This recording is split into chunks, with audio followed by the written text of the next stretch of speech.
गर्मजरुआ ज़मीन वो शेरशाही क्या बोलते हैं, मतलब शेरशाहवादी परिवार के लोग यहाँ पर बाहर से आए हुए हैं और उस ज़मीन पर जिस पर शेड्यूल कास्ट का कब्जा होना चाहिए उस पर उन लोग कब्जा बना करके रखे हुए हैं, खास करके बॉर्डरिंग इलाका में।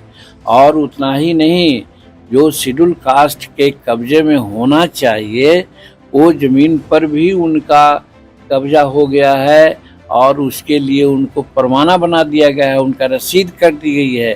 That is lapse on the part of the administration जो है उसको भी हम लोग इंडिकेट किया है और मांगा है प्रतिवेदन।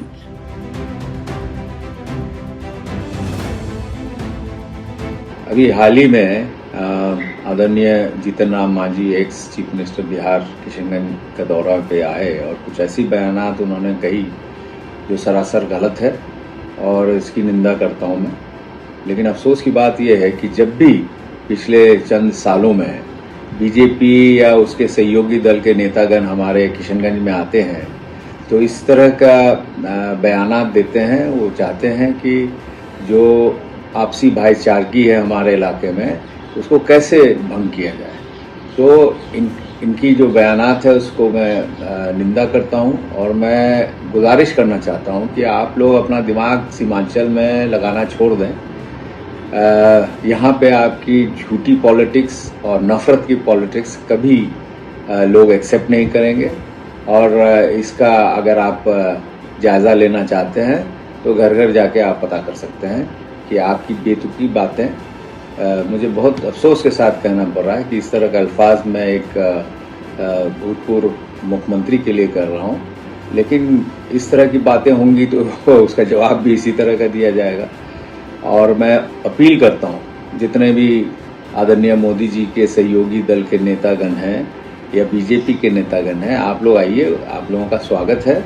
अच्छी बातें कीजिए, कैसे किशनगंज और सीमांचल डेवलप करेगा, कैसे हमारे बच्चों को अच्छी तालीम मिल सकेगी, कैसे एएमयू के शाखा में जल्द से जल्द आदरणीय प्रधानमंत्री जी पिछले 9 सालों से रोके हुए ना फंड दे रहे हैं, ना टीचिंग नॉन टीचिंग स्टाफ दे रहे हैं और ना ही हमारे यहाँ सरकारी मेडिकल कॉलेज खुल रहा है, ना ही सरकारी इंजीनियरिंग कॉलेज खुल रहा है। ये सब पे चर्चा करें, हम लोग आपका वेलकम करते हैं। और सिर्फ चर्चा नहीं, कुछ हमारे यहाँ से भी आप लोग टैक्स कलेक्ट करके लेके जाते हैं तो हमारे बच्चों का फ्यूचर भी आप सोचें।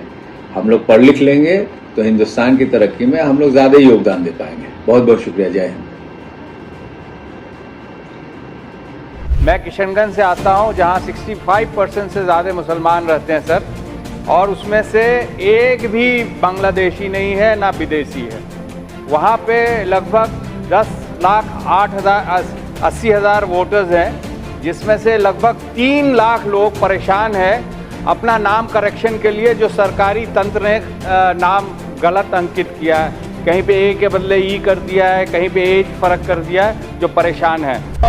लेकिन ये मुल्क किसी के बाप की जागीर नहीं है और इस मुल्क के जो लोग भी रहने वाले हैं इस मुल्क के वो यहीं रहेंगे।